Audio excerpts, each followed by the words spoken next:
According to the WEF, by the year 2030, it is predicted that over 99% of all coral reefs will face temperatures high enough to cause bleaching beyond repair.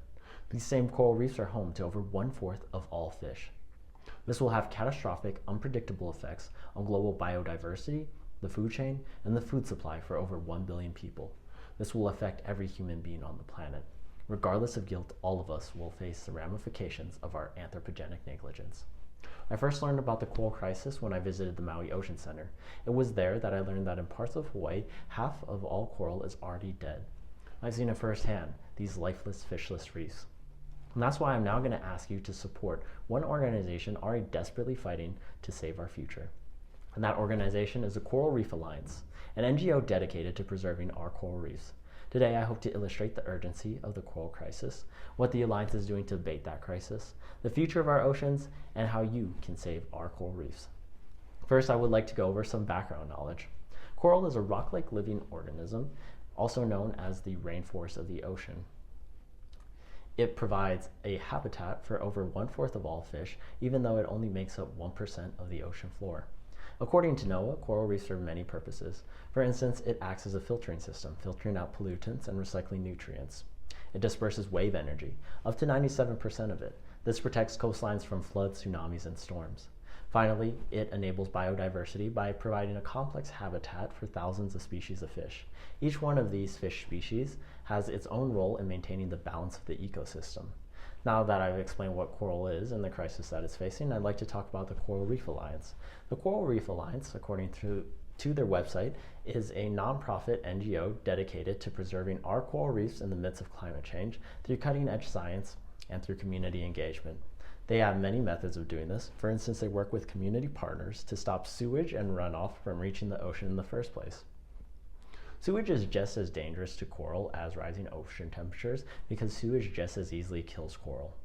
The Alliance also works with local communities to teach them sustainable fishing practices and to prevent overfishing. They are at the forefront of cutting-edge science, which is studying the effects that humans have on coral reefs and how we can help coral reefs adapt to those human threats. They also have a community resilience fund, which goes to those communities affected by natural disaster so that they can rebuild. Finally, they work with community leaders, local and global, to advocate for necessary environmental policy. I want to get real with you. The likelihood that we save all of our coral reefs is non-existent. Consider this, over 88% of all Caribbean coral has already been bleached. The time for us to get out of this crisis unscathed has passed. We are at an inflection point in history. Right now, coral reefs still exist, but the day that they do not is fast approaching. And the difference between shores teeming with life and shores marked only by the stench of pollution and trash, well, that choice is in our hands right now, today. So that's why I'm going to ask you to financially support the Coral Reef Alliance. You can do that by giving a direct donation to the Coral Reef Alliance on their website, give.coral.org. If you feel compelled, the best way to help them is by hosting your own fundraiser, which you can also do through their website. If I haven't convinced you to donate to the Coral Reef Alliance, then I urge you to do your own research. The facts are what they are, and once you consider those facts, I believe that it is in all of our best interest to support every ocean conservancy group. But I would also like you to consider the fact that the Coral Reef Alliance arguably has one of the best track records for ocean conservancy outcomes. Today, I've gone over the coral crisis, what the Coral Reef Alliance is doing to abate that crisis, the future of our oceans, and what you can do to help save our coral reefs. I know that a lot of this sounds like doom and gloom, but I do not want you to disregard all of this as a futile or worthless cause, because it's not. I would like you to consider one last thing, the hole in the ozone layer.